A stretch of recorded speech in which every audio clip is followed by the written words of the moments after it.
Hello, everybody. Welcome back to GeekGirlCon 2024 Live. With me is an amazing game designer, Banana Chan, and I'm just gonna go ahead and say it out. This is not prepared at all. When I heard the opportunity that you were going to be here on stream with one of your games, and I followed your stuff for a long time, I'm like, I'm doing that. I don't care what anybody says. I am doing this because you are just like, your stuff's amazing. So I'm getting that out of the way now. Completely making you nervous and embarrassing you, which is mission accomplished. Thank you so much. Honestly, that's really sweet. No, seriously. Hopefully this doesn't disappoint now. No. Like I said, I've read through it a little bit. It's amazing, but we will definitely get to the game. But first, obviously, let's introduce you. So tell everybody who you are. Hi, everyone. My name is Banana Chan. My pronouns are she, they, he. I am a game designer, a games publisher. I do a little bit of writing on the side as well for screenplays, short stories, and I own the publishing company Read, Write, Memory. My most notable work has been on John Shibble and the Banquet Hall. I did some work for Betrayal at House on the Hill, 3rd edition, Van Richten's Guide to Ravenloft, recently designed Chucky the board game with Eric Slauson and Julian Kim, and yeah, that's a little bit about me.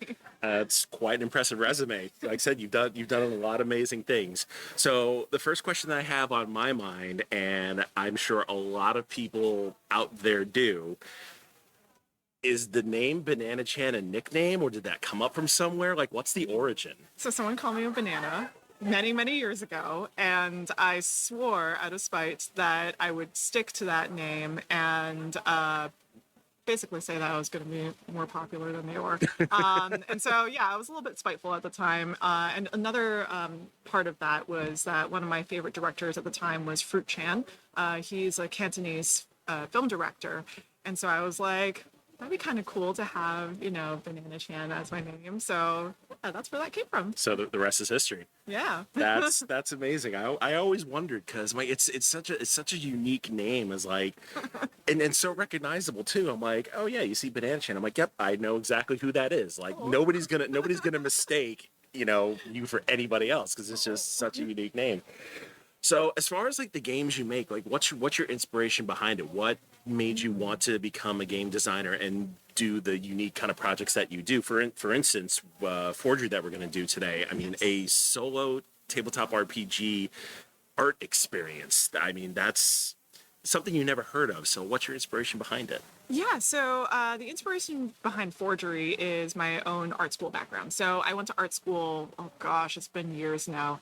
It's okay, you don't need to age yourself. Okay, I'm not going to say how long it was. It's been a minute. It has been a minute. So Forgery actually was based on an experience that my friend had, where she also went to art school. She went to SVA, I went to NYU, and she was asked to basically donate a painting to this charity gallery. And so they were going to have a gallery show, and it was going to be so much fun. There was wine, there was cheese. It was incredible. But the painting that she made sort of looked like this, actually. It was like a very terrifying monstrosity. And so she painted this thing. It scared her while she was, living in a dorm room. She had it like propped up. There wasn't really like space to put it anywhere else, so she would put like a towel over it so that way it wouldn't stare at her in the middle of the night. And so she donated the painting. A few days passed, the painting doesn't sell, and the gallerist is just like, hey, what do you want to do with this thing? Like, we can either throw it out, you can take it back, like, what do you want to do? And she was like, I don't want it. This thing is terrifying. I just don't want to have this in my room. And so the gallerist, I guess, either threw it out or like gave it to someone. But many years later, my friend gets tagged in an Instagram post by a stranger of that painting. And so, oh, wow. Yeah, and she's just like, what is this? This is terrifying. And so now we joke about it all the time. So she thought she wrote this painting off, and it just winds up creeping back into her life somehow. Yeah, exactly. And so I decided to make a game about it. And I think that a lot of my games are from like a very personal place, right? Like a lot of them are about like either stuff that's happened in my own life or stuff that is important to me. And so Forgery, it is about professional jealousy. It's about, the art world. What's it like to be an artist working with all these different talented people, and how far it is to make it as an artist, basically. Yeah, and another thing that's really big about your game is like you like to throw your culture in a little bit, which is, I guess, really important to you. Is that something you want to see more in the gaming space, and hopefully you have an impact with that?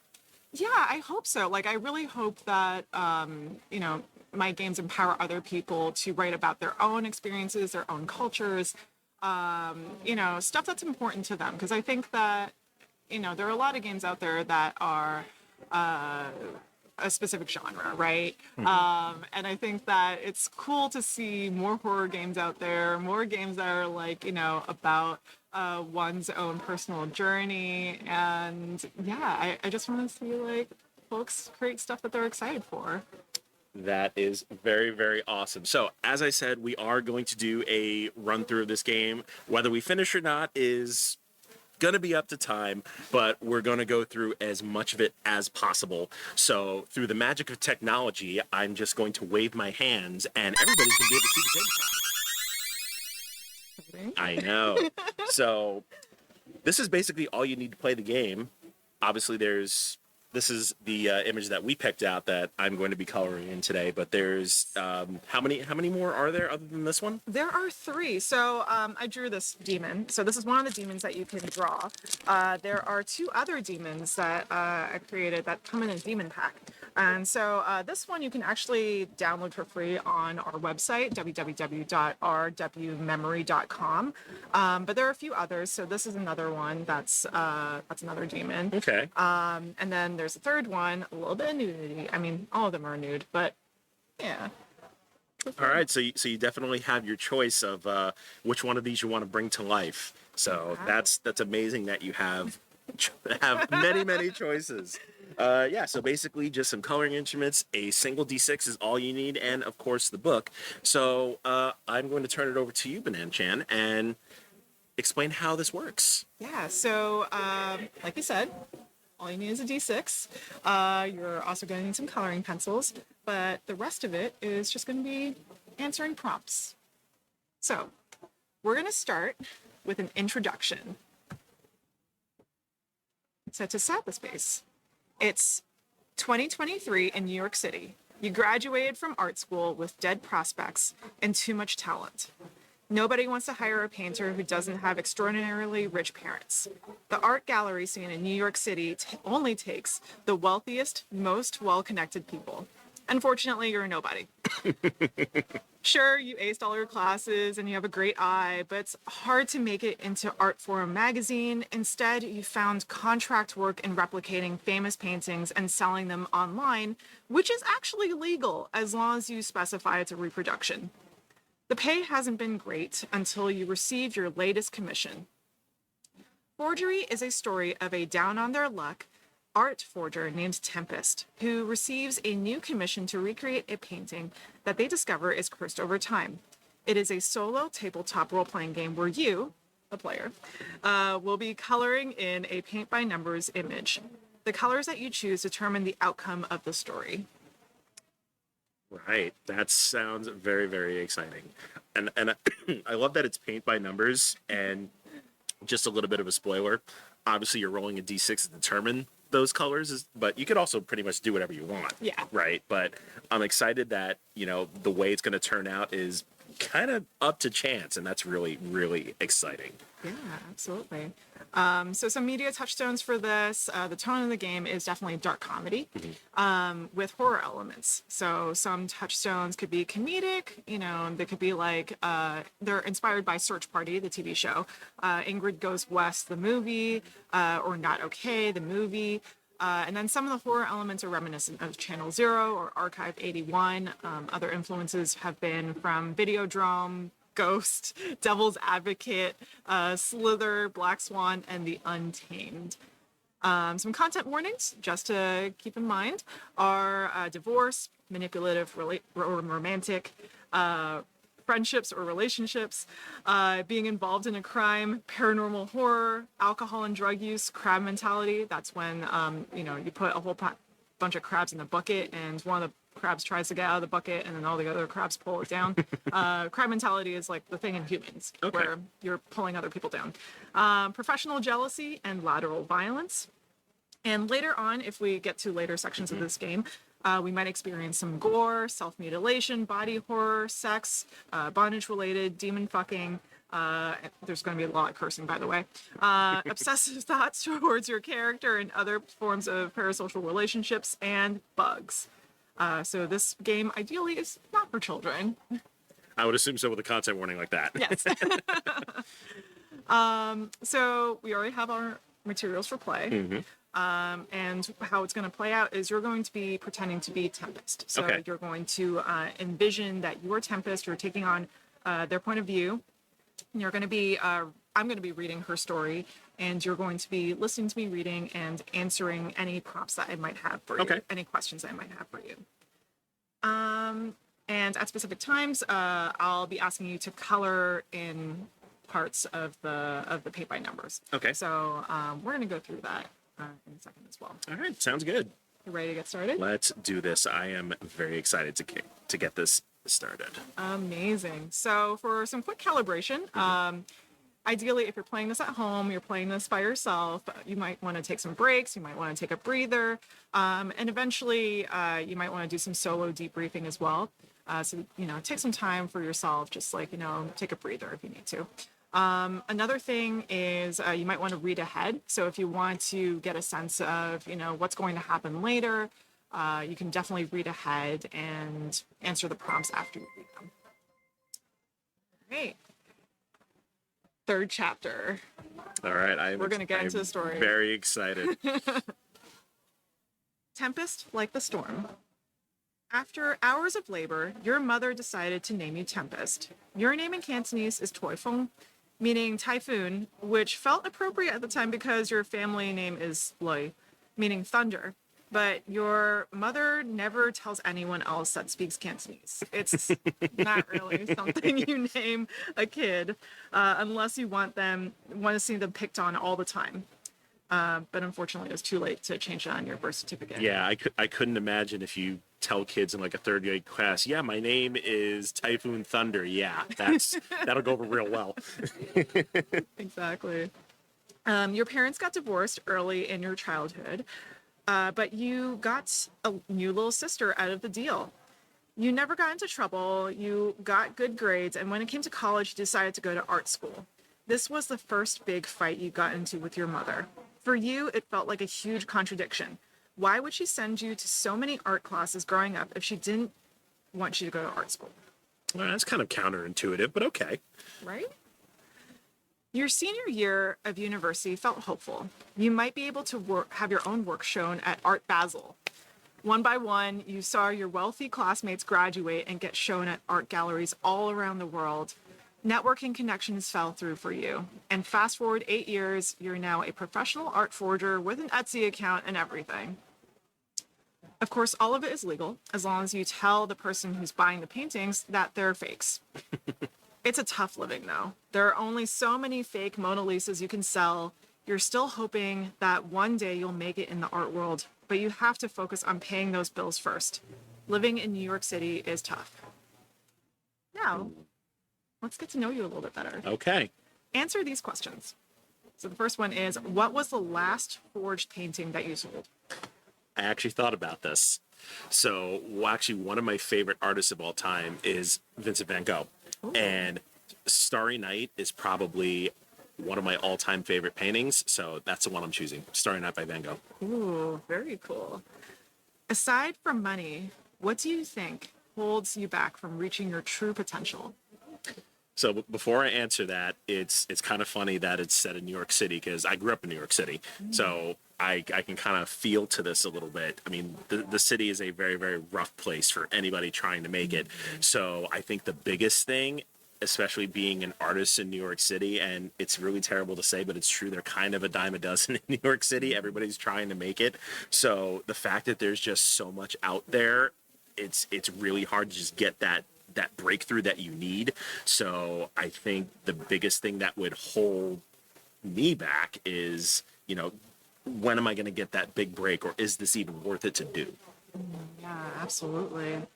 And then the last question we have is, what do you have to prove to the world? I mean, just like anybody, you want to be accepted, you want to be recognized. So hopefully through, this artistic venture, I could, get a little bit of fame and a little bit of recognition and, live a decent life. Yeah, absolutely. Those are great answers. Thank you. Come on, I prepared for this. Like I really want this to be super fun. So the next chapter we have is number 4, the gallery. It's a Monday. You transferred 3 subway lines to get to the gallery, where they're hosting a group show with one of your pieces. You pass the movers filling up boxes with packing material, carefully transferring paintings and sculptures into crates. Maybe yours sold as well. If that series of photograph prints of people sitting on cake bare ass sold, then you definitely got something out of this too, right? You walk around the corner expecting to see an empty space where your painting was hung. Your heart drops when you see it still there. What was your piece about? So the piece was a take on another famous painting, Whistler's Mother by James Whistler, except it had a horror theme to it.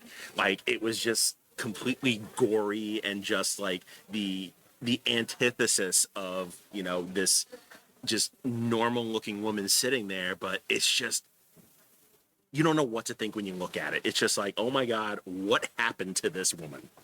Love that. Oh, that's fun. Why do you think it's still there?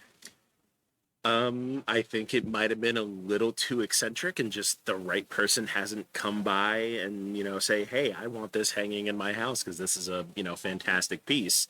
Everybody that walks by it is just like, oh, that's just blood and gore. Who wants that? That's a shame.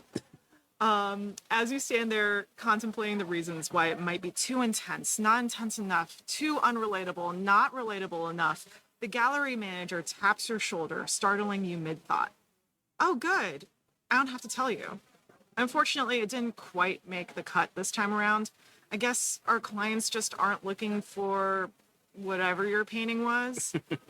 She clears her throat as she loudly taps out an email on her phone. What kind of a monster doesn't silence their phone, you think to yourself? It doesn't matter. That's a rhetorical question. You don't have to answer that. You try to defend yourself, explaining the concept behind the painting, but she's not listening. She's still crafting her email. Look, your piece just wasn't for everyone. Excuse me, what I meant to say was fine art is really for everyone. You have a good eye. Maybe this just isn't your thing. Have you thought about graphic design or something? Hey. Wow. Alina spins her head around to the sound of something hitting the linoleum floor. One of the movers accidentally dropped the cake butt print. A client paid enough to cover 3 months of your salary for that. Be fucking careful. A ball of needles forms in your throat as you watch Alina and the movers gather around the cake butt print. You clench your hands and thin your lips, trying to hold back the frustration. You can't let anyone see you like this. You grab her painting from the wall and run out the front door before anyone sees you crying. So what do you wish you could have done differently? Maybe not overreacted at, someone telling me, it's like, hey, your work is essentially crap. Maybe you should do something else. Like, maybe kind of find a way to take that constructively and maybe not overreact. But I don't know. I stand by what I did. Good. What does the wall of text messages that you send your best friend Cody say? Okay. Oh my God. This woman at the gallery is out of her mind. She doesn't get me, and I don't know what I'm going to do. I need to make rent. I need to sell something, and I don't know what I'm going to do. So, do you have any advice? Amazing. Now, let's get to know Cody. All right. Chapter 5. Cody, not like Wyoming. Oh, that's funny. It took me a second. That's hysterical. Cody eventually responds to you, but not until you've had a full sobbing meltdown between the time you walked into the subway station in Manhattan, transferred 3 times, and reappeared back in Brooklyn. For some reason, anytime you're crying in Manhattan, people think it's the best thing to the best thing to do is to wolf whistle at you. The other time, by the way, this actually happened to me. Okay, finish that. We're going to talk about that. That's a fantastic segue. The other time you get wolf whistled at is when you're carrying groceries. Also happened to me. You blame yourself for doing grocery shopping in Manhattan when you live in Brooklyn, but there's only one store that carries that specific brand of vinegar that you love, though, and you'd swim through wolf whistling sharks any day just to get there. Cody left you a voice message in response to your text. Hey, I got all of your messages. That super sucks. But as a consolation prize, I did get us tickets to see that immersive installation you've been wanting to check out. I don't care for it, but I know you want to go. Meet me there at 9 p.m. for their last show. The show that they're talking about is House of Creep, a horror installation with 7 different rooms, each inspired by one of the 7 deadly sins. Why'd you want to go to the show? I wanted to go to get inspiration for my next piece. Obviously, you know, my horror interpretation of Whistler's mother just completely, you know, shit the bed. So hopefully getting a fresh perspective of somebody else's ideas might influence my own. Sir, yeah. You find yourself climbing back onto the subway train, feeling the heat attack your face again. It's the worst part of summer, the middle. Nighttime is meant to be better, but the machinery in the subway doesn't know that, working overtime to compete with overheating. When you finally arrive, Cody tugs you through a doorway shaped like a giant mouth. On the other side of the platform, where a suited man is wearing a giant mirror-finished goat's head mask. He asks for your tickets and Cody shows their phone. Cody is tall, wearing a neon green crop top that says "Bite Me," with a smiling cartoon pickle and a cut light blue jean shorts. They definitely got changed after their acting gig earlier that day. You know this because you've seen them get berated at a rehearsal once when the director of the play told them that they didn't get paid to wear anything other than black, to which Cody responded with, "Where exactly is my paycheck?" When they first met you, they introduced themselves as Cody Not Like Wyoming. They continued with, "Don't ask me why, I always get Cody like the city. No, it's Cody like short for Dakota, as in Fanning, not like the city or the people." How'd you meet Cody? So, funny story. As much as Cody doesn't like this horror installation that we're going to, actually met him at a haunted house. He was one of the actors there, you know, trying to make a buck, trying to make ends meet, and for some reason after you know everything closed and I was walking home, he was walking out and we bumped into each other and it was kismet. We just connected. Amazing. Before today, when was the last time they did something nice for you? What was it? The last time they did something nice for me was my birthday. Took me to my favorite restaurant. We ordered Japanese curry, which is my favorite thing in the world, and just had a great dinner. Awesome. I love Japanese curry, by the way. That's a little personal touch in there. It's one of my favorite things in the world. Yeah. If I always say when people ask me is like, what, you're trapped on a desert island, what's the last thing in the world you'd have with you? Oh yeah, lifetime supply of curry. Done. Yes, it's so good. You walk along a catwalk with several metallic arms outstretched off the platform, reaching towards you.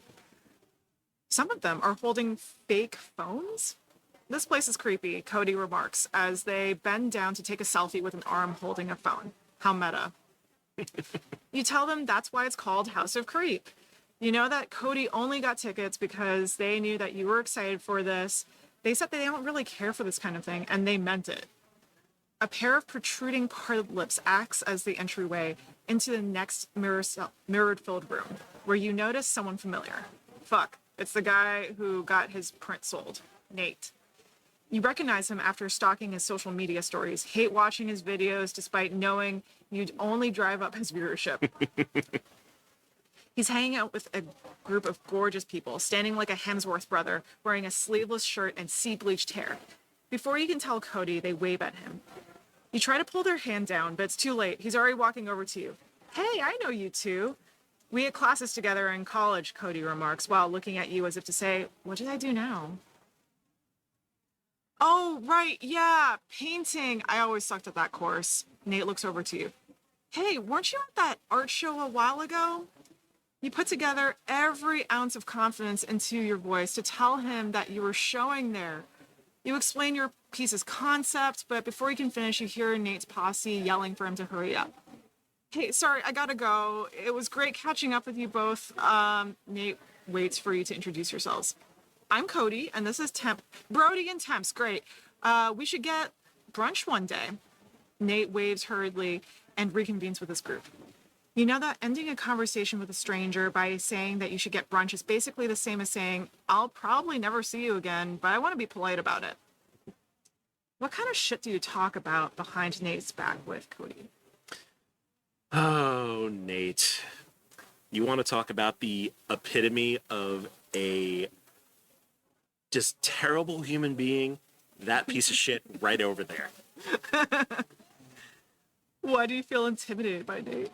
Well, I mean, for obvious reasons. He's successful, he's sold some stuff, and here I am just trying to make my break. Of course, can't make a fucking buck in this world, but, there goes a, pretentious dude who's, accepted because, well, that's what he is. Yeah, those cake butt prints. Yeah, cake butt prints. We know what sells. It's not horror. Chapter 6. Sister Knows Best. It's been a couple of days of moping before your sister Kara finally forces you out of your overpriced Brooklyn hovel and out to an unlimited mimosa brunch. Actual brunch. Though she's younger than you, she always seems to have her life so put together. Shit, she's even paying for brunch, and you're not going to say no to that. I liked her painting, even if I didn't really get it. Kara sips her mimosa gingerly. You know what she's going to say next. I know you hate me asking this, but why don't you consider working in my office? I could refer you to HR. There's a creative department that does PowerPoints. I know it's not very creative, but the pay is super good. Okay, maybe not super good, but at least we'll get benefits. Kara works at a high-end consulting firm you're not sure what they consult on. But you know that they work on other businesses in finance, healthcare, you name it. Why don't you want to work for Kara's company? Well, who wants to be a desk jockey? Like, that's no fun.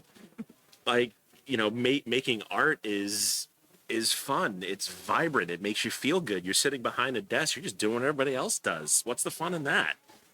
Yeah, exactly. You push back on Kara's offer and she nods. Yeah, I get it. She sounds disappointed, but she's asked you this before and every time it's been the same answer from you. Just as the waiter comes by to refill your glass, your phone buzzes against the wood table. You pick it up and see an email from an unknown sender. The subject is contracted painting job. You open the email hoping that you're not about to get fished. Is that even how it works? Subject, contracted painting job from R. Wolfram at meglight.com. Dear Tempest, I've seen a lot of your work, and I'm quite impressed by the level of detail you put into your replicas. I would like to offer you a job. There is a painting that I need your help with. I can offer you $100,000. The timeline will be 6 months. Please let me know if this is doable. I'd love to chat with you more. Let's arrange a time to meet at my office. Sincerely, Richmond. Kara pokes your arm lightly. Hey, are you going to finish that avocado toast, or are you too busy thinking about that himbo's Instagram? You explain to her that first off, you've moved on from hate watching Nate's Instagram and you're onto bigger and better things. And secondly, you've got a potential new client. No wonder why we're broke. Avocado toast. Exactly. And those lattes. Yep. What makes you think that this is a legitimate email and not a scam? I mean, what do I have to lose? I mean, the chance at a 6-figure job. I mean, if I say no, then, there goes an opportunity. If it's a fake opportunity, well, I mean, that's on me. Yeah. In the case of a scam, how are you going to convince Cody or Kara to go with you? I mean, in this day and age, come on. A woman should not be going anywhere to meet a stranger by themselves. One of you has to go with me. For the sake of my person, Exactly. Kara raises an eyebrow. Whenever you decide to go, I'll be too busy at the office. Besides, I'm sure Cody would love to go to this with you. You throw a sugar packet at her, joking about what a great sister she is.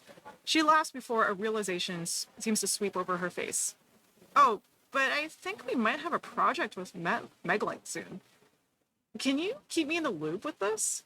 Keep me in the loop. Does she always talk corporate out loud all the time? How did I just start noticing this, you think to yourself? You ask her what the company does, and she shrugs. Mostly health insurance, like dental and vision and stuff. Maybe a partner needs more corporate art for their walls. Chapter 7. Devil's Advocate. It's 1 p.m. when you get to the Meglite office. The black obelisk of a building towers before you, blocking the sun. You did some Googling before coming to the office, and Carol was right. It's all health insurance stuff. Stuff that clearly goes over your head. You barely understand what a deductible is. You know that movie, Devil's Advocate? Cody pulls their sunglasses below their eyes. What do you say to Cody to explain that this is nothing like the movie Devil's Advocate? Okay, I didn't read this far ahead, so that's actually really, really funny. So, if I'm thinking of the movie correctly, Devil's Advocate, that's the one with Al Pacino where he's like an attorney or something. Yes. I think that's the movie. I think Keanu's in it? Yeah, Keanu Reeves might be too as well. Fantastic movie. If you haven't seen it, go see it. It's really good.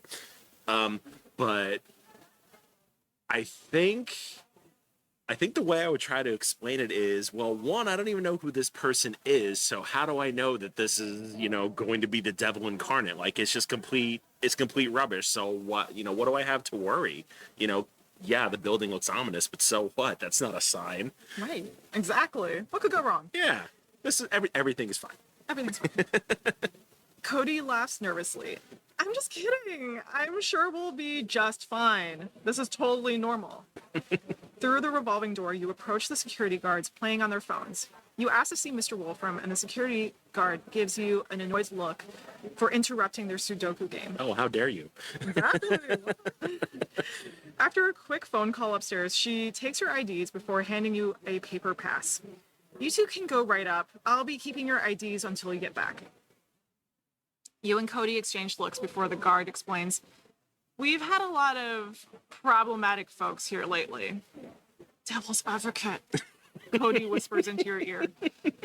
You lightly nudge them to quit it in response. The guard points you down a hallway and goes back to her Sudoku game.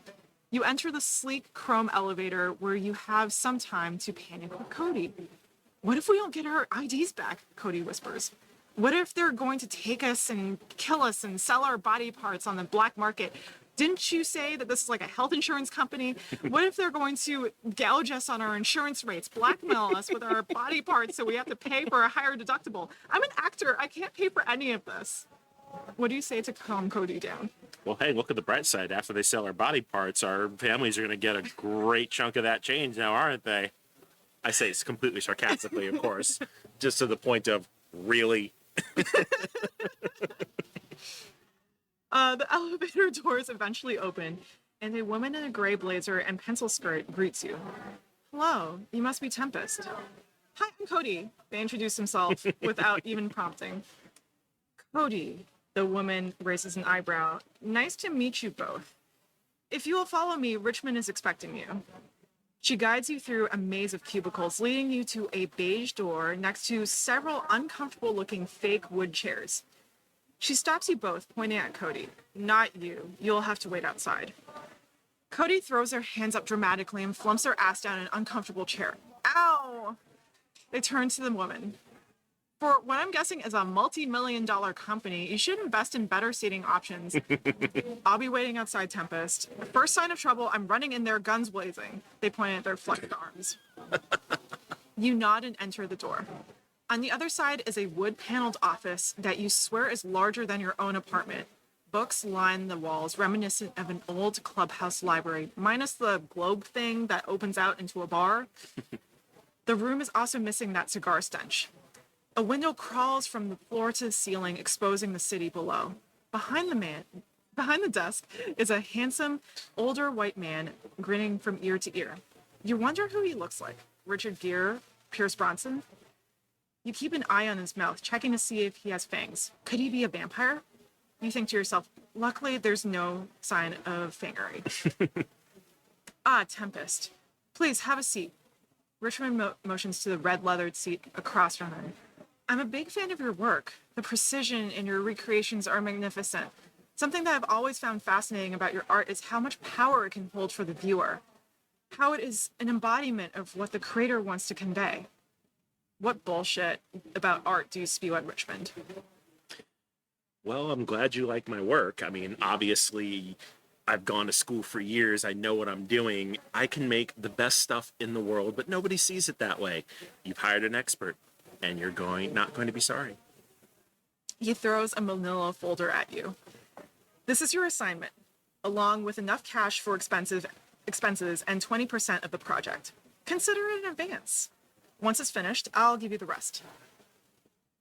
You open the folder to reveal a USB drive and several photos of the painting you've been tasked to forge, along with a list of materials to purchase. You flip through the wad of cash, your eyes growing wider with each $100 bill. It's all legal and it's only for me. I'm not going to resell it or anything like that. You can count to see if it's all there. Richmond reaches for a glass and pours what looks and smells like whiskey. He reaches for a second, offering you one as well, but you decline. Cody's voice echoes in your mind. Devil's advocate. What creeps you out about the pictures? Obviously, having a horror background, not a lot phases me, but for some reason, this is just some deep, dark shit that I haven't seen, and just something in the back of my mind is telling me, you know, almost like a spidey sense, like, this is really creepy, and what have I gotten myself into? Ooh. Do we have a deal? You shake Richmond's hand, and he gives you a sip of his glass. Oh, sorry. Oh my god, why did I read that? And he takes a sip of his glass. You're doing fine. You're grinning smugly. Perfect. You have 6 months. I'll be checking in on your progress from now and then. All right, so before we get to the next chapter, let's just take a breather for a minute. Yes. Since you mentioned something at the beginning of that last chapter, so you said you actually had a personal experience of basically getting wolf whistled at, and I'm assuming this is while you were in New York at NYU. Like, what urged you to put that into the story? I put a lot of personal stuff into my work. I think that's it's good for me. Sort of like a cathartic experience to like write things that have happened to me, whether that's like, you know, personal traumas or fears, things like that. Just for me to sort of reflect, process, and sort of deal with it in my own way. So that's why I like doing that kind of stuff. Yeah, no, I mean, for one, it was a great comedic touch. But as soon as you're like, oh yeah, that happened to me, I'm like, okay, let's dig into that a little bit. No, that's really fun that you put that personal touch in there, because it kind of makes it feel that much more personal. And, you know, for those watching now that they know that, hopefully, you know, if they decide to, you know, go out and try this for themselves, they can kind of get that personal connection as well. So yeah, I think that's really well done. Thank you. All right, onward we go. So this is where the painting or coloring comes in. Okay. So I kind of want to show the audience the image, if that's okay. Yeah, go like for it. It's already on screen, so go for it. Okay, cool. I would just want to show them like this picture. Hang on. We'll move this over a little bit, make this center of the frame. So the cover looks like this, and that is based off of the painting that my friend made. And this is based off of the cover that's based off of the painting that my friend made. So there's a lot of iteration going on. There's a lot of like, you know, back and forth like creation going on. And as we're going through the different chapter headers, I actually painted all of the chapter headers here. Oh, that's in amazing. The book. As we're going through the different chapters, before going into painting, you'll see an evolution of the demon itself as well. Okay. All right, chapter 8, Imprimatura. You're in your apartment, standing in front of a blank canvas almost as tall as you are. Your new oil paints are scattered around you, within arm's reach. Luckily, you had Cody to help you with the shopping, after telling them what had happened and showing them the thick wad of cash, their worry subsided, and in its stead, anticipation for you to pay for dinner. Of course. Of course. On the USB drive, you found more pictures of the painting. Some close-ups, some of the piece hung on a wall. Unfortunately, it's hard for you to tell what the color should be given the photo's color grading. You're going to have to ballpark this. You prop a window open and pour some turpentine into a takeout container. You briefly enjoy the toxic smells wafting into the room before New York City Chinese food and turpentine. It's sad that I can imagine that smell to a T. It smells really good, actually. I know. It's strange. It's like strangely sweet and savory. Luckily, you're putting on a mask before you're going into painting. It reminds you of when you were 16 learning how to paint. Back then, you never wore a mask because no one knew any better. You were sent to a tutor by your mother who needed to find a distraction for you while she was at work. She was always worried you'd run in with a bad crowd or get into drugs or worse, date. So she sent you to an infamous art forger, Shuwai Chen, instead.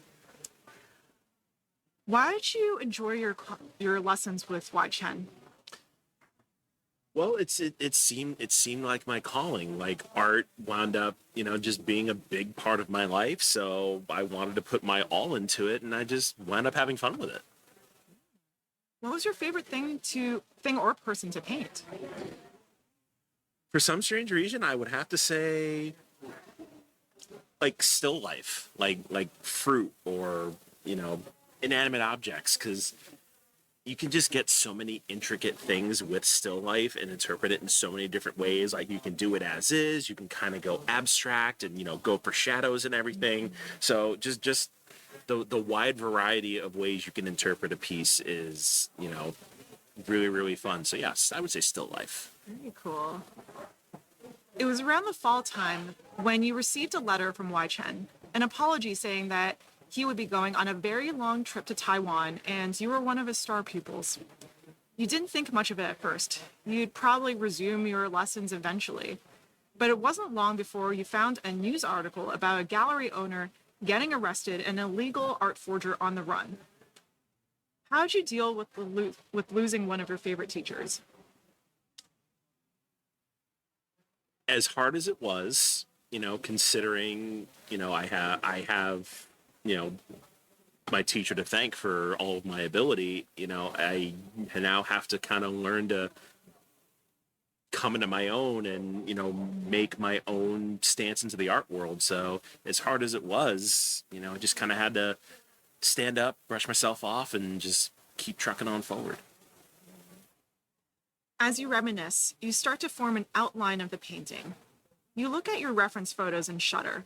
Whatever this guy Richmond wants with this painting, you hope it's not going to get you into any trouble. So we're going to look at our painting here. Okay. And as you're coloring things in, I want you to, think about the who or the what you're considering. So okay. We can either roll the dice, or I can give you some options that you can choose from in terms of what you want to think about or who you want to think about. So would you prefer to roll dice, or I can give you the option? Well, honestly, I think the one thing that drew me to this was the D6 option. So let's go and roll some dice. All right. So before we roll dice, on a 1 or 2, Alina telling you that you should try graphic design instead. That's what you're going to be thinking about when you're coloring in the demon. Okay. On a 3 or 4, you're thinking about Nate's stupid butt prints. And on a 5 to 6, you're going to be thinking about Alina giving you a bad space in the art gallery so no one can see your piece. So on a 1 or 2, you're going to be coloring in the spaces labeled 1 with warm colors, so that's red, orange, yellow, or pink. On 3 to 4, you're going to be coloring in those spaces with cool colors, so blue, purple, green. And then finally on a 5 to 6, you're going to be coloring in those spaces with neutral colors, so black, white, gray, brown, beige. Okay. Ready to roll some dice? It's funny that you chose Nate's butt prints to be 3 or 4, considering statistically that's what comes up on dice the most. So shame on you. You're welcome. All right, let's do this. Of course it's a 3. I Hey! jinxed it. I jinxed it. All right. Butt prints, y'all. Amazing. So while you're painting, continue thinking about like the butt prints as you're doing the colors. So go ahead and Okay, and that's neutral colors, right? sorry. So that's actually cool colors. Oh, cool colors. Okay. Blue, purple, and green. All right, and that's all the ones? Yes. Okay. So you're looking for spaces that are labeled 1. Got it. Okay. All right, I'm just gonna pick a color and just go. Awesome. All right. Ooh, questions. Where do I want to start? Do I start in the middle? Do I start on the edges? So many choices. Let's start in the middle. We'll start in the middle and we'll just go. All right. As you're coloring, I'm going to read more of this. All right, go for it. So this is sort of where the choose your own adventure portion comes into play. So because you chose cool colors, or the dice chose cool colors for you. Yes. It's going to take us to a specific page. Yeah, that one's going to dice jail after this stream, by the way. Nice. So you're wiping down a paintbrush when your phone buzzes, vibrating on silent mode. You carefully pick it up, trying not to get any paint on it. So we're going to page 43. There we go. You see a notification of a text message from Cody with a video attachment. Did you see this? I think our buddy might have OD'd. You click open the video link with the description, "Bro knocks out!" Exclamation mark, exclamation mark. The clip plays with an interview with Nate at an EDC rave-style party. He looks zonked out, holding a red plastic cup. His muscular arms are weighed down by candy pastel bracelets, and he's wearing a neon green fishnet shirt, exposing the chiseled abs underneath. Yeah, we're getting into NFTs, baby. Oh, no. Our newest lineup is called Cake Butts with a Z, and they're selling like hot cake. Nate stops mid-sentence, and his eyes roll back into his head. He drops the cup and collapses on the floor. The person behind the camera pans down to show him lying face down in a spilled pink liquid. Folks around the area start backing away in shock. The interviewer panics. Stop the camera right now. Call the paramedics right away. No one seems to notice the pale, winged figure standing motionless among the crowd. That's not ominous. Now, we turn to chapter 10. So we're skipping through a chapter. This is going to be chapter 10, Wolf's Den. All right. How's the coloring coming along? I have not colored like this in ages, but I am enjoying this so far. Yeah? And I'm just kind of just going on a whim. Trying to get a variety of cool colors. Don't want to just stick to one. Very cool. But yeah, this is fun so far. I am having a blast. Good, I'm glad. Chapter 10, Wolf's Den. You sent Nate a private message after seeing the video. You expected him to be bogged down with thoughts and prayers, but it only took him a few hours to respond, saying that he's gotten out of the hospital and he's back to work, whatever that means. He even invited you to come to his Brooklyn studio, which you've taken up on. After a lot of convincing, you managed to get Kara to come with you to pay Nate a small visit. She reluctantly agrees to come with you on a late morning weekend. Her Pilates class is only a few blocks away, and you take this train to Dumbo, an area of Brooklyn called the Down Under the Manhattan Bridge Overpass, reaching the entrance of a wide warehouse space. Kara follows you shortly after, still wearing her yoga pants, carrying a purple foam mat. 30 minutes, she says firmly. I can't stand being around artists for too long. You're all talking about juxtaposing conceptual balance and shit. What witty comeback do you give her? Oh, that is completely and utterly original. I've never heard that before. Oh my God, write a book. You are going to make a great second career as a stand-up comedian. After climbing up a flight of stairs, you step into a large room with giant windows. Several multicolored bean bags and cushions lie next to the photography books. Paint is splattered all across the floor, which makes you raise an eyebrow. Nate isn't a painter. A group of people are huddled around a corner of the room, listening to Nate give a speech. He stops when he sees you and Kara come in. You all missed out on the first half of the studio tour, but you can still catch the next few minutes. Fuck, you thought he invited you to hang out, but he actually invited you to tour his studio. You hope you don't have to give him any money for this. Wow, what a scumbag. Right?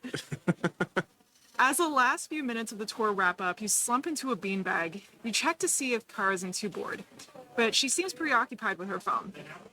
Nate is walking around with a clear plastic soup takeout container, collecting donations for the tour. He eventually stops at you. Hey, Temps, right? You correct him with your full name. Yeah, Tempest. Thanks for checking in on me. He spreads his arms. And for checking out the wolf's den, what do you think? He tilts his head back and howls. "Arr, arr." Some of the folks from the tour clap from the other end of the room. You try to hold back a cringe. What do you say to him? You know, just out of curiosity, is your favorite actor Charlie Sheen? Because you and he have a lot in common. Nate, ignoring what you have just said, notices Kara, who's still on her phone. And who's this lovely lady? Kara looks up, realizing that he's talking about her. I'm Tempest's sister, Kara. We have a few questions for you. Right down to business, I like that. Are you a Capricorn? Nate's flirting makes you want to gag, but you hold back. Taurus, Kara smirks. But good guess. Shit, she's flirting back. You break the spell by asking Nate what happened the night he fainted. He quiets his voice so the other guests can't hear him. Honestly, I'm not sure. I think it might have been just low blood sugar, honestly, but... Nate pauses, seeming to hold back something. There was this painting that I had a dream about when I was out. I think I saw it at the art gallery when we had our show. Nate goes on to describe your painting from the art show. What does he say that makes you certain that he's talking about your painting? He was very specific about the blood and gore and the fact that it looks so much like Whistler's mother, except it looks like she was murdered. So just with such clarity and didn't even miss a beat on what was actually on that painting. I didn't think much about it at the show, but since that dream, I haven't been able to stop thinking about it. A tear trickles down his face. Are you okay? Kara asks. Yeah. Nate wipes his cheek. I'm fine. Hey, if you could would love to, get a donation in. Who knows when my blood sugar level would be back, who knows when my low blood sugar would kick in again. I might start a GoFundMe.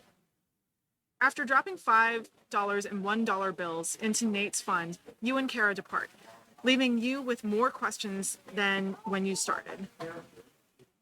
I mean, my question myself is, why did I bother to give $5? Really? Yeah, seriously. I wouldn't have given him a dime.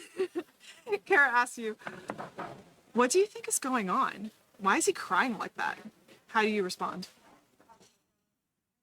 I wish I knew. Like, that's not the Nate that I know, so maybe there's something seriously wrong that he just doesn't want to share, but at the same time, maybe he's also putting on a publicity stunt. Who knows? The guy's a jerk. Yeah. Kara asks you, why didn't she mention the weird thing with the wings in the video? How do you respond? I don't know. Like, it just seems like such a strange vision to have. Like, he beats me. Awesome.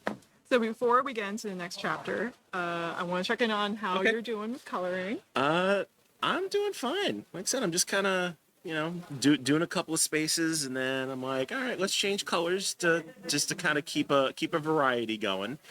Yeah, this is oddly cathartic. I'm glad. So for the next chapter, we have chapter 12, Umber. Before we continue with that, though, I kind of want to show the camera the next little demon painting. All right, let me finish this spot, and then we'll get it on there. Okay. Oh, Yeah, go ahead. Yeah, no, go ahead. Oh, okay. Go ahead. Yeah, go ahead, put it right in the center there. I don't know if you can see this. There you go. There's your demon. Your demon buddies. All right. Yeah, it's definitely coming along, and that is very, very creepy in a good way, though.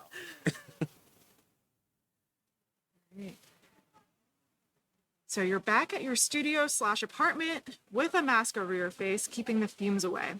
It's been a few days since you put down a basic layered outline, and the paint has dried since then.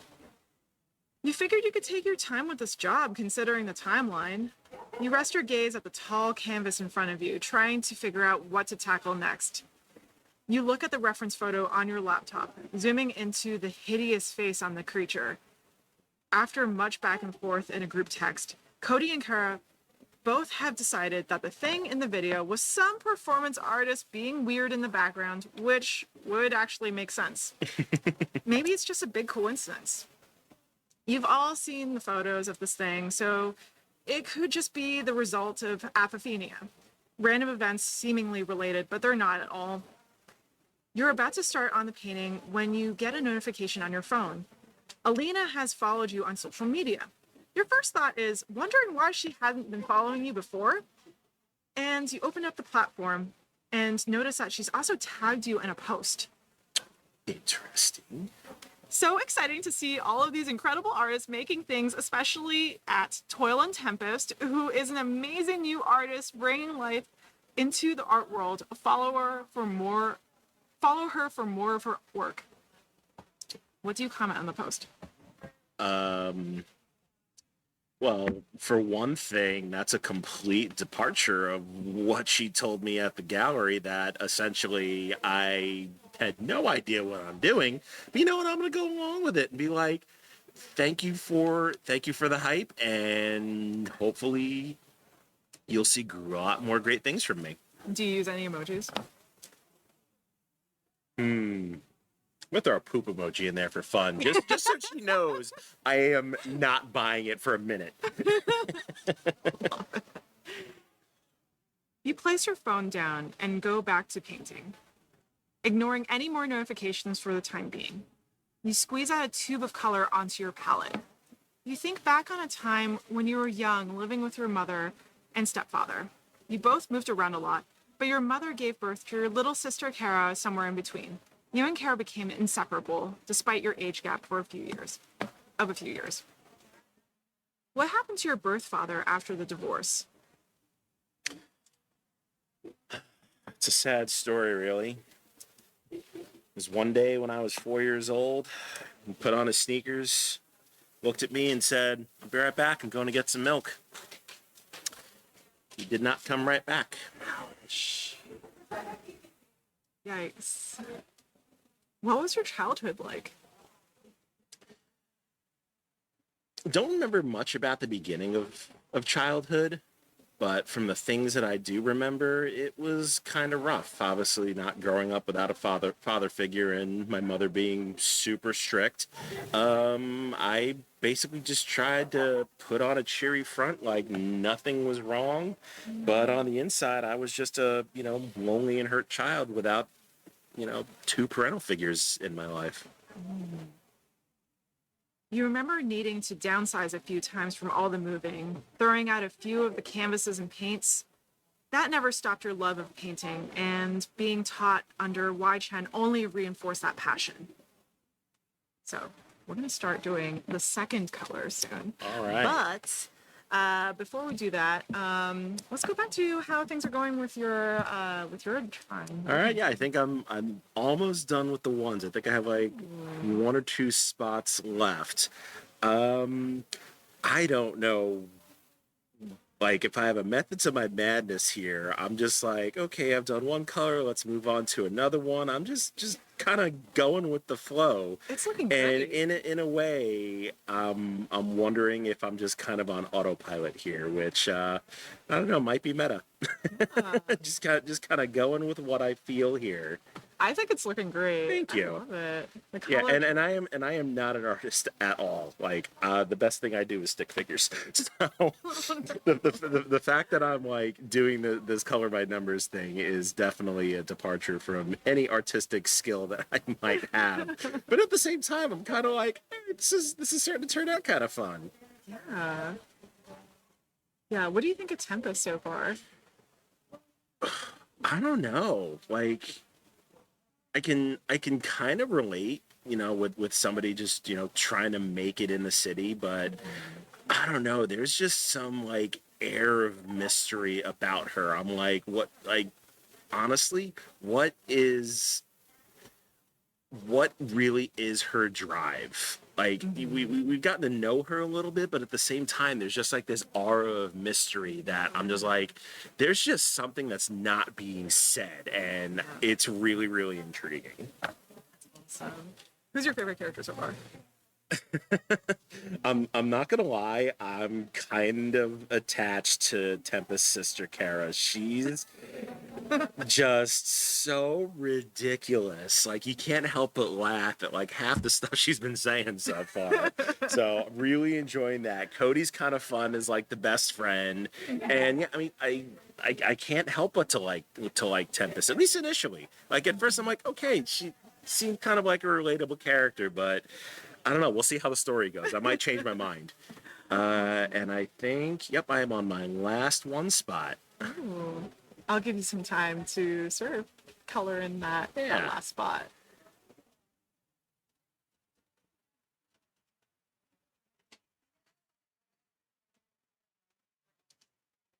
Yeah, and hopefully the die is kind to me and gives me not cool colors again. Do you want to know what the next one is? Yeah, sure. I'm almost done. So let's do what's coming up next here. Yeah, I did forget about this. Okay, cool. So on a 1 and 2, 1 or 2, Alina acting rude the first time you met her. So that's the warm colors. Okay. 3 to 4 is Nate being more famous and successful than you. So that's cool colors. Okay. 5 to 6, if your birth father would be disappointed in where you are right now. So that's neutral colors. Okay. Did find one more spot. There we go. Okay. All right. There we go. There we go.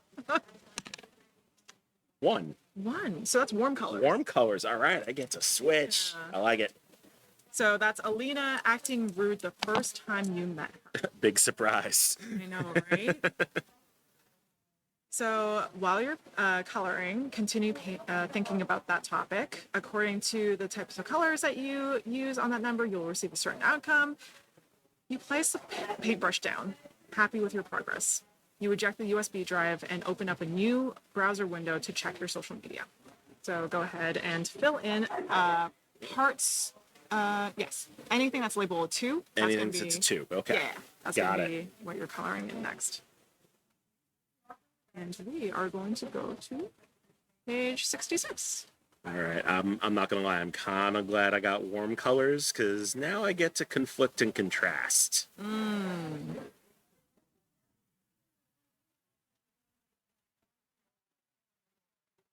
right. So under the warm colors, Alina has tagged you in a post. You tap on it to see that she's tagged you as one of her favorite people to work with. Every chance I get, I love working with Tempest. And of course, she's our top seller. She is amazing and talented and can't wait to work with her again. Confused, since you technically only have worked with her once, you tap through your inbox to find that she's also sent you an email. Hi, Tempest. Guess what? Your painting sold. See what a little bit of positivity and patience and amazing gallery manager can do? Message me back when you can. Kiss, kiss. Alina. Go to chapter 13. Wow, that was just so fake. Right? Like, What do you think of her? I think she needs to die in a fire. I don't like her at all. Chapter 13. Seal the deal. It's later than you usually want to get dinner, but Alina had already made reservations. She has booked a table for you at the type of restaurant that you would typically never find yourself in. It's called Omni Cafe. Unlike the name, it's not a cafe, but a dimly lit, cavernous restaurant with an giant 8-foot tall Buddha statue in the center, surrounded by a moat full of koi fish. You are seated at a booth to the far right of the Buddha against the wall. The only sources of light are a tea candle between you and Alina and a lone sconce mounted above your head. You take a sip of a floral tea and stare at the menu of cuisine from the entire continent of Asia fused with different countries. $20 spring rolls paired with marinara sauce, $40 pad thai with a side of country fried chicken. You wonder why it's so expensive when this could have been leftovers you had for lunch. But you're not complaining. Alina promised she'd pay, and you're not about to act like your grandparents and fight over the bill. What do you order as an entree? Well, personal rule, if somebody else is paying, lobster. Ooh. What do you think it is? Is it like lobster?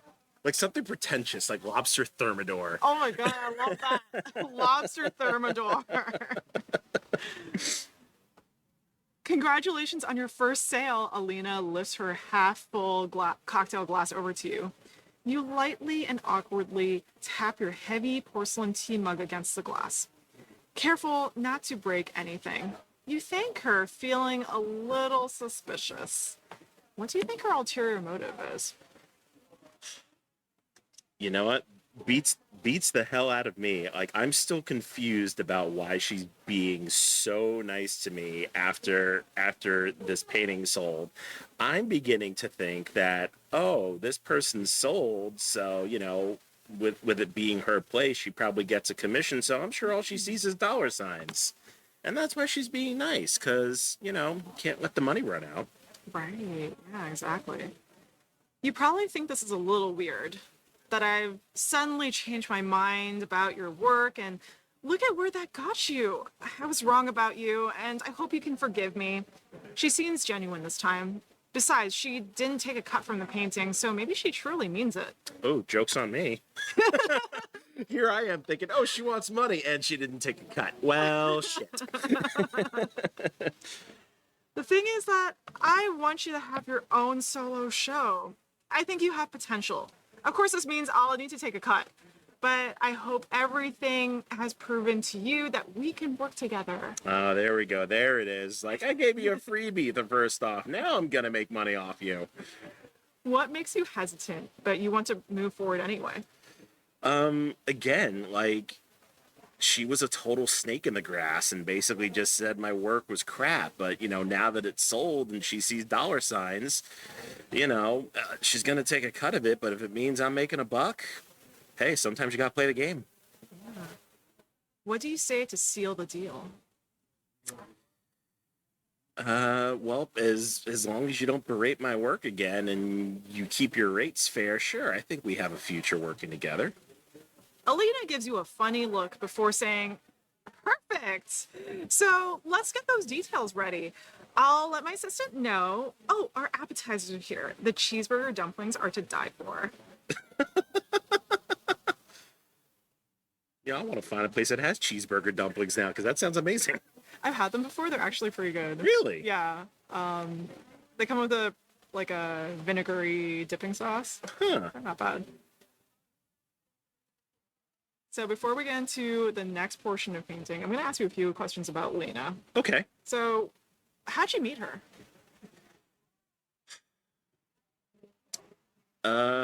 This is when I was going to art school. She was some kind of consultant, and, you know, she gave a lecture on business advice, and afterwards I went up to her and kind of picked her brain and gave me her business card, and eventually when I needed somewhere to showcase my work, luckily she had a gallery, so it kind of worked out.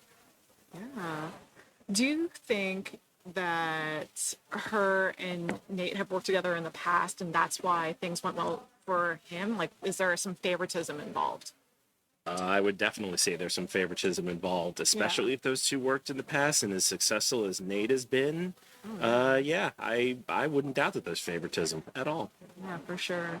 What was the first thing that she said to you when you first met her?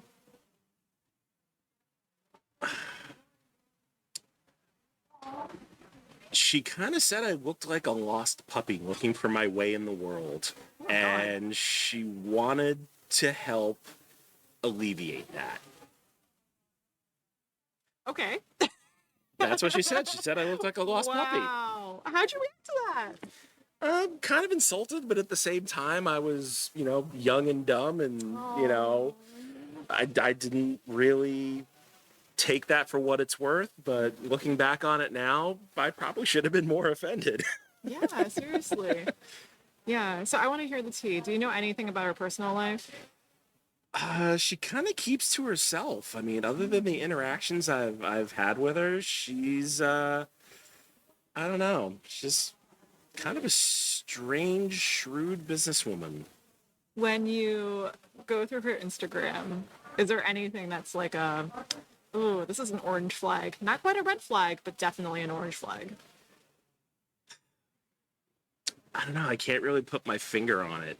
Like just the things she posts about, other than things in our gallery in the art world, is random things like pictures of puppies and trips to the zoo and restaurants she eats at. So nothing out of the ordinary, but nothing that kind of gives her away. Interesting. Cool. How are we doing with coloring? I am actually really liking how this is coming out. I think it's looking great, honestly. Yeah, again, I'm really glad I got the warm colors on the roll, because it's really looking very vibrant, even though kind of knowing where the story's going, this isn't supposed to be vibrant, but again, that's the roll of the die. But I'm liking where this is going. Yeah, I feel like it's got that like pop art type of feel to it right now. Yeah, like it's starting out looking good, but hope as the story goes along, maybe it'll take a turn. Who knows? Yeah, very Warhol, Liechtenstein. Yeah, that kind of look. Yeah, I think I'm almost done with the twos, just about. I'll give you some time to continue coloring. Sure, and in the meantime, while I'm coloring, so obviously we've talked in great detail about this and your kind of inspiration for coming up with it. Is the horror genre something you just like to dip your toes in, or is that just something you relate with and it's just easy to come up with games or works for it? Yeah, I've always loved the horror genre. I think that I saw this post recently. I think it was on. I just deleted my Twitter, but back when I had Twitter, I think I saw a post.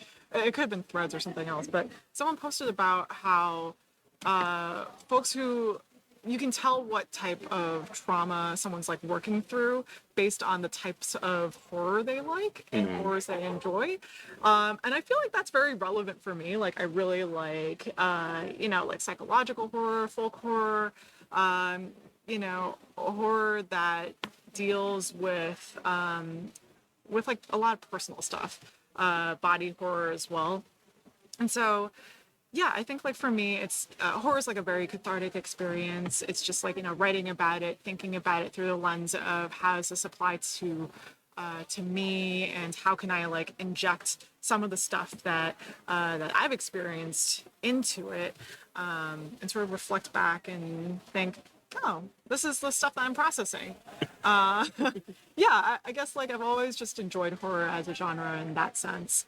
And I love movies. Like I love movies. I love TV shows and storytelling. And so through games, I feel like you have a little bit more agency in terms of how the story would go. But in general, like horror as a genre, my favorite. Okay. So obviously you put some personal experiences into this story, Forgery, but speaking from, as you were saying, that you kind of process personal things that happen with you through kind of storytelling and all of that, is there anything particular that, if you're willing to share, that kind of you threw into this story that kind of helped you process things? Yeah, definitely. I think so. I went to art school, like I mentioned before. Trauma enough. Criticism is definitely something that they teach you to take early on. It's because we used to do like critiques all the time, right? So like Okay. when you're going to class, like after you're done with your piece, the entire class would critique it. So we would like go down to each piece and just like critique it. And so sometimes some of the criticisms get a little underhanded. It's not even about the art anymore. Sometimes it's like personal drama that you're just Oh. like fleshing out. So you're just like, I don't know about this one. This is like something that I'm not a really big fan of. Like, of course, you created it. But for me, I feel like the colors here or the composition here or like whatever here kind of doesn't mesh well with like the rest of the piece. And it sort of dilutes the meaning of what you're trying to say. And that's like a lot of like the criticisms that we would do for one another, where there's like a lot of underhanded drama. And you're not directly saying like what the issue is. You're not directly saying like I don't like you. What you're actually doing is like using the criticisms as a way to be like, hey, like this is crap, and also I don't like you. But it's very veiled. So that was like my experience of art school. On top of like actually being actually having constructive criticism. Constructive criticism was also something that we learned pretty early on, but. Yeah, I would say that like living in New York is definitely interesting, as you probably know. Going to college there, it's not the same. I wouldn't say it's the same as like, going to college anywhere else, like especially in the city. You sort of have a lot more agency. Like you don't have to necessarily like, go to, I don't know what other colleges do. They have like frats and stuff, right? Or Right. sororities, like, or other social clubs or whatever. In going to college in New York, I felt like, you could do whatever you wanted. Thursday nights were gallery nights. Thursday nights you'd go gallery hopping, and all the galleries from like, I think it's like 4 p.m. to 6 p.m. or later would have wine and cheese. Sometimes they would have like free stuff that you would just take, like free pieces of art. Or like,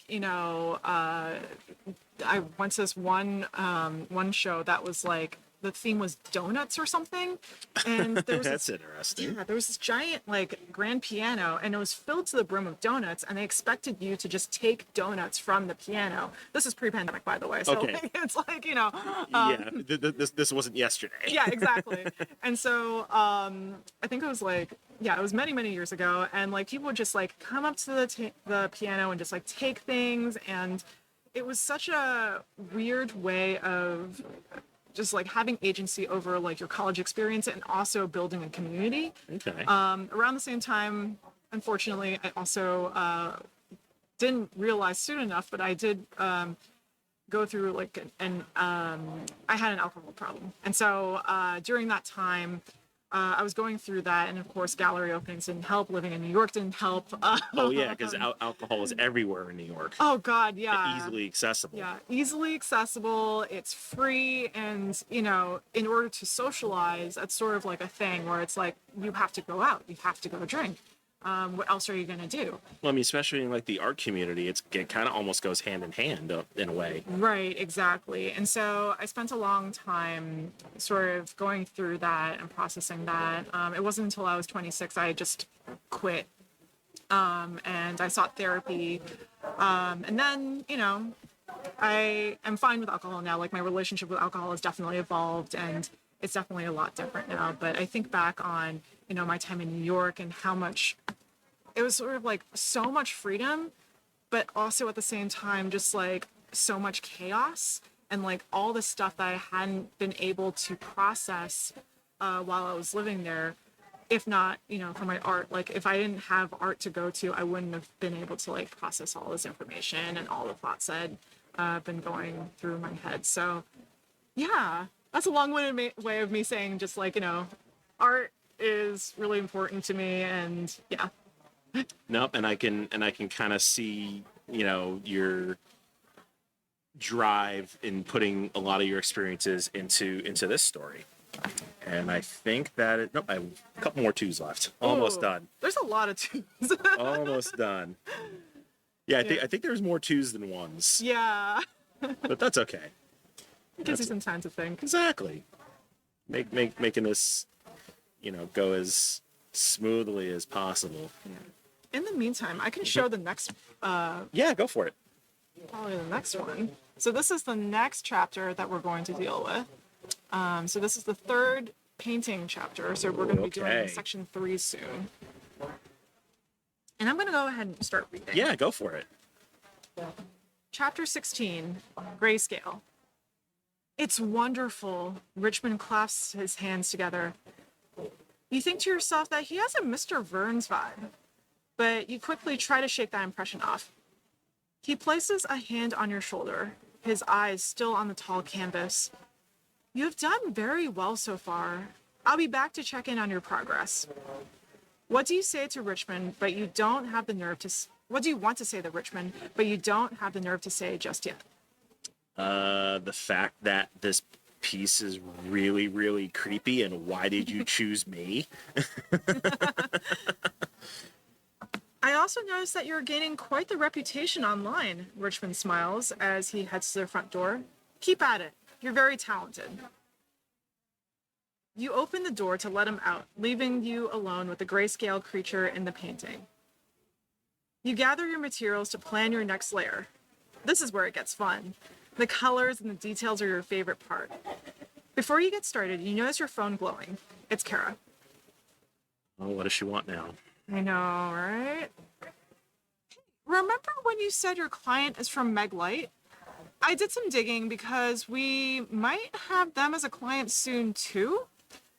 Like having the business as a client, not Richmond specifically. Anyway, I was in a meeting with some of the people at their office and I overheard them talking shit about Richmond. It sounds like they kind of hate him. Like he's not good at his job or something because he has a problem. Oh boy. Just thought I'd warn you. So, also, their ID policy is weird. You respond back quickly with a thanks for the info and neatly place your paints in order when a raspy voice fills the room. Glad he's gone. Startled, you knock your pile of tube paint off the table and look around the room expecting someone to be there. Fuck, where are they? Over here. The voice directs you to the painting, and you notice the demon is looking directly at you. Their eyes follow you as you move left to right and back again. It must be an illusion, or you're getting overworked. You have been painting a lot more than usual lately.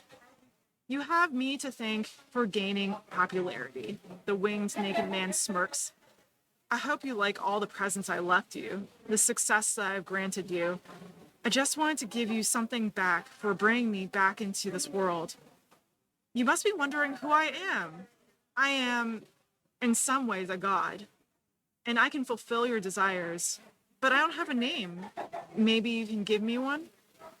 What name do you give the creature? Ooh. I didn't think about that. You know what? I'm gonna borrow one from Fantasia here, and I'm gonna call it Trobog. Trobog? Nice. Yeah, which is the winged demon from Fantasia. Amazing. Whatever you say, I'm here to help you, but I need you to complete me before I can help you reach your full potential. So, we're going to choose a third color. All right. So on a 1 or 2, what it means to make an impression on the world is what you're going to be thinking about. Okay. On a 3 to 4, what it means to be rich, color in the spaces with cool colors.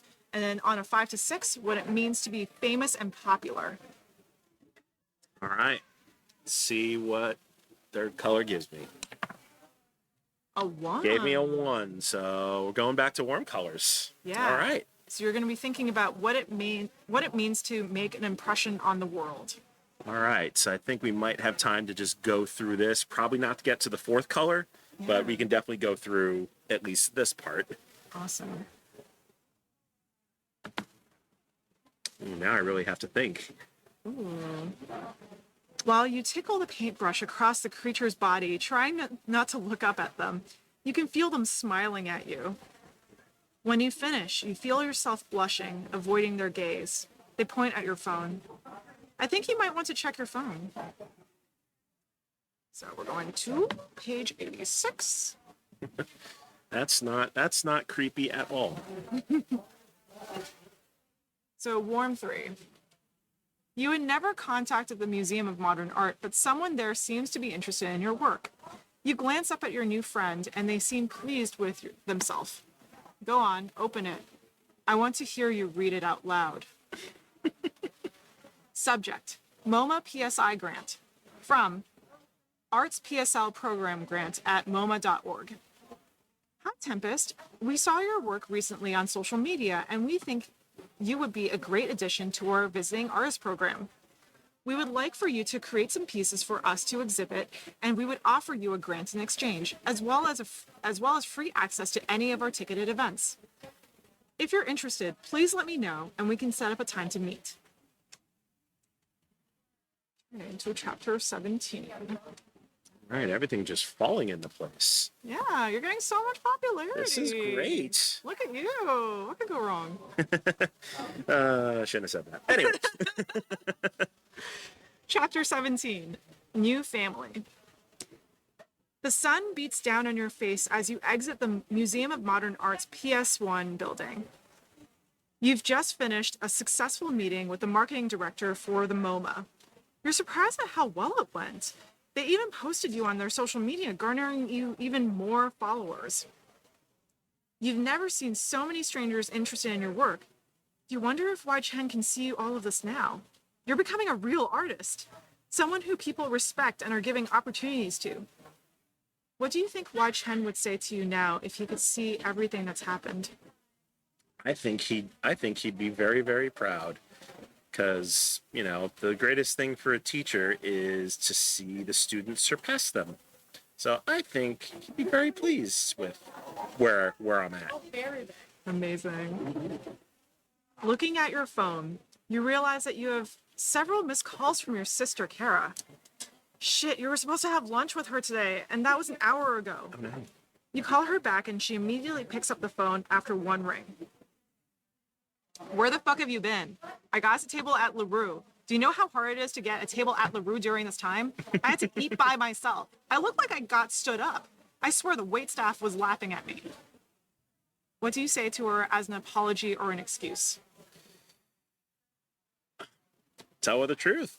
It's like I got contacted by MoMA for a great opportunity, and I had to take a meeting. Didn't mean to blow you off, but, my career is kind of a little bit more important.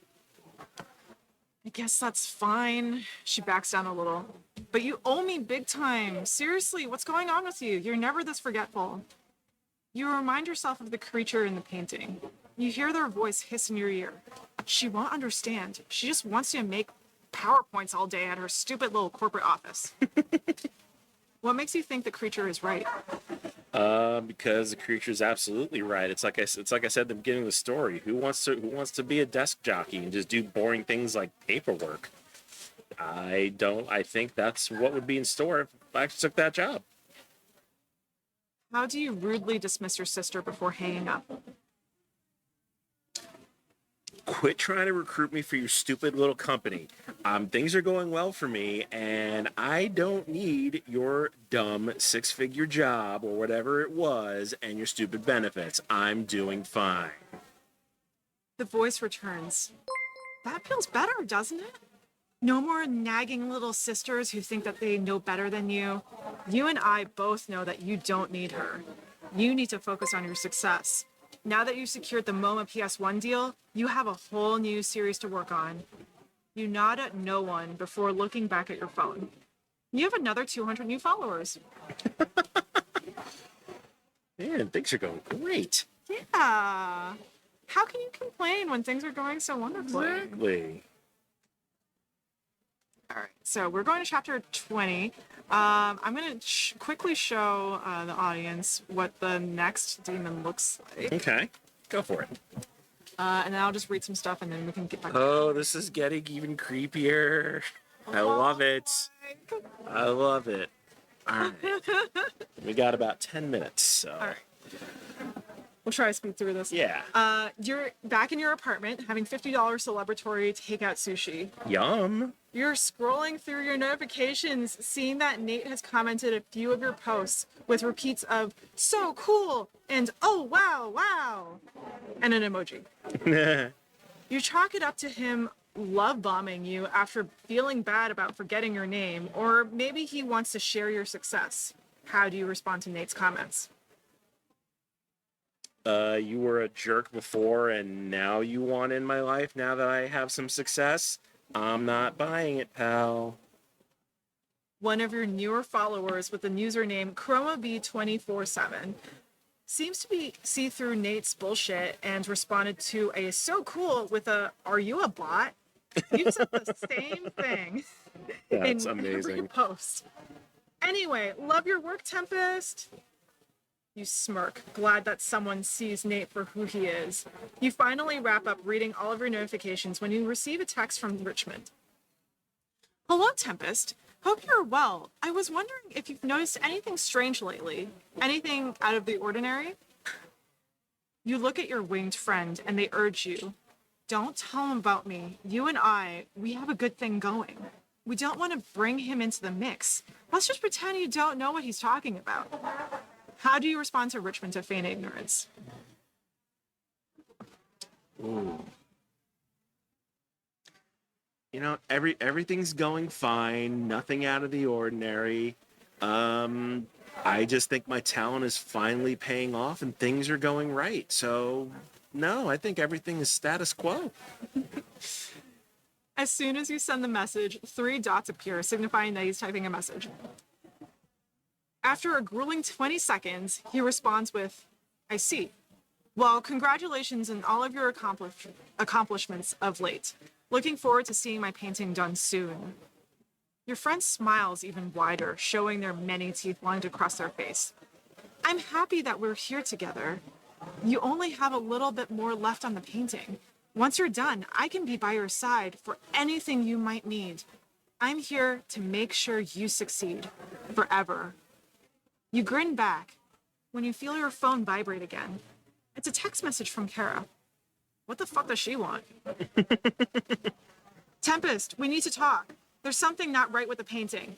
We found out where it's from. Richmond thinks that getting it painted will make him a CEO of Meglite or something." You see the 3 dots pop up but before you see what she texts, your friend places a clawed hand over yours. She just wants to pull you back. "Come, we have work to do." You nod and place the phone aside. You raise your brush and begin to paint. So, Wow. that is the next part of dice rolling, but we'll leave that for now, since I think we only have a few more minutes left. We've got a few minutes, and this is really fun. So Like I honestly wish I had the time to finish this, but yeah, just looking at how it's coming out, like it started out honestly like with just a couple of spaces filled in. I'm like, oh, this is kind of vibrant and fun, but now that I've gotten to this point, I'm like, this is fucking terrifying in a really, really colorful way. But I'm having a blast with this. This is super fun. I'm so glad. Thank you so much for playing. Yeah, no, seriously, this is really, really fun, and everybody, seriously, just get the damn book. You will not be sorry, especially if you got a couple hours time, just whether you go through it in one sitting like I almost tried to do, or you take it piece by piece. Like this I think is a kind of fun little like self-introspective adventure almost. Yeah, thank you. Yeah, so this is super, super fun. So anyway, thank you for being here on the stream. This has been an amazing time. So I will give the last couple minutes over to you. Where can people find you? Anything coming up in the future you want to plug? The time is yours. Yes, so folks can find me on Blue Sky, Instagram, YouTube I sometimes use, TikTok at Banana Chan Games. You can find my company, Read Write Memory, at www.ironfire rwmemory.com. You can actually download the demon, like a blank copy of the demon for free online, so you can get a PDF version of it for yourself. You can also find the book on our website. You can purchase it, the physical copy on our website, and you can also get the digital copy on DriveThruRPG. And in terms of what's next, after Forgery, we actually have Knockoff, which is based around New York Fashion Week. So it uses similar mechanics, but instead of creating a painting, you're now creating a cursed dress. And so you're cutting up images of fabrics and piecing together a dress, and you're working as like a disgruntled, a desperate, fast fashion designer, and you're trying to create your next big piece. And so that's coming to backer kit sometime in 2025. So yeah, it's Knockoff. Awesome. So, I mean, I'm sensing a theme here. Is this gonna, kind of be like an ongoing story, or are there kind of more in the works of this universe, so to speak? Yes. So there are going to be 3 books total. So the first one is Forgery, the second one is Knockoff, and the third one is Sample. Sample is about music, and we're going to go back in time. We're going to go to Y2K, essentially, the few days before the ball drops, and you're going to be playing a DJ who's trying to. You've already made it. You are, super famous, but the media keeps calling you a one-hit wonder, and so you're trying to stay relevant, and you're trying to come up with your next big hit. But as that's happening, things go a little paranormal and a little strange. So yeah, let's see how that goes. That is amazing. I love how this is just like a whole creative trilogy. That's so unique. I'm a big fan. Love it. All right, folks. So that's going to do it for this. Up next at 3 p.m. Pacific, it's the moment we've all been waiting for, the GeekGirlCon 2024 costume contest. So make sure y'all stay tuned. Come and revel in the incredible artistry and craftsmanship of our GeekGirlCon community cosplayers. So stick around. We'll be right back.